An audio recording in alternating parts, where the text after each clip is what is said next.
A war rages in the Holy Land. But what if I told you this conflict was foretold long before tanks rolled in, long before borders were drawn, long before either side held a flag? This is not just a war for land. This is a war of prophecy.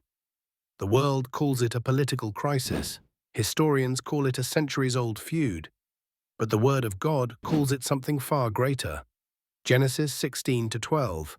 He will be a wild man, his hand will be against every man, and every man's hand against him, and he shall dwell in the presence of all his brethren. These were the words of God about Ishmael, the forefather of many Arab nations, and from Isaac came Jacob, renamed Israel, the patriarch of the 12 tribes, 2 sons, 2 promises, 1 inheritance. And the conflict began, not with armies, but with a birthright. Genesis 17:8, and I will give unto thee, and to thy seed after thee, all the land of Canaan, for an everlasting possession. But who is the seed of Abraham? The Jews say, we are. The Arabs say, we are. And from that moment, the earth has trembled under the weight of this ancient rivalry. In 1948, Israel was reborn. The prophecy stirred again. Isaiah 66:8. Shall a nation be born at once? For as soon as Zion travailed, she brought forth her children. The world watched. The Bible had spoken. The world seeks peace. But the Bible warns of a different path. Zechariah 12:2-3, Behold, I will make Jerusalem a cup of trembling unto all the people round about. And in that day will I make Jerusalem a burdensome stone for all people. Why this city? Why Jerusalem? Because God declared it his dwelling place. 1 Thessalonians 5:3. For when they shall say, peace and safety, then sudden destruction cometh upon them. There will be peace talks, there will be treaties, but behind the diplomacy lies deception. Daniel 9 speaks of a covenant with many, a false peace, brokered by a global figure who seems to bring hope but brings betrayal, a man of peace who will become a man of war. Joel 3:2, I will gather all nations and will plead with them there for my people and for my heritage Israel, whom they have scattered among the nations and parted my land.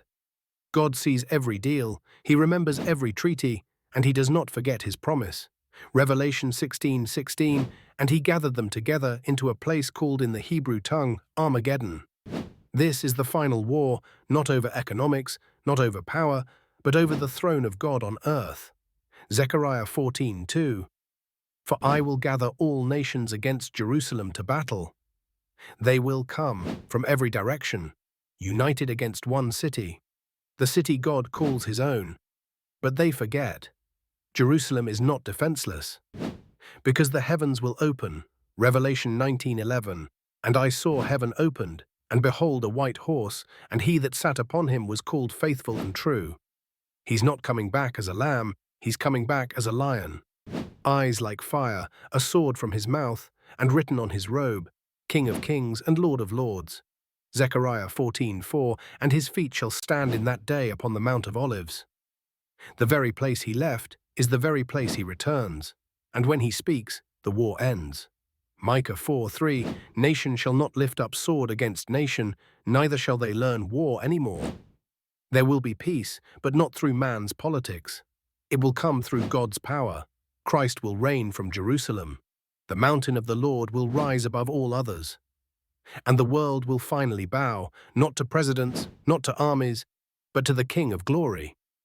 You are not just witnessing a conflict, you are watching prophecy in real time. The world is focused on borders, but heaven is focused on souls. The question now is not, who owns the land? The question is, does the King own your heart? He is coming, not to take sides, but to take over. Are you ready? Subscribe, and join us for the next series, The Return of the King, What Happens After Armageddon. Because this is just the beginning.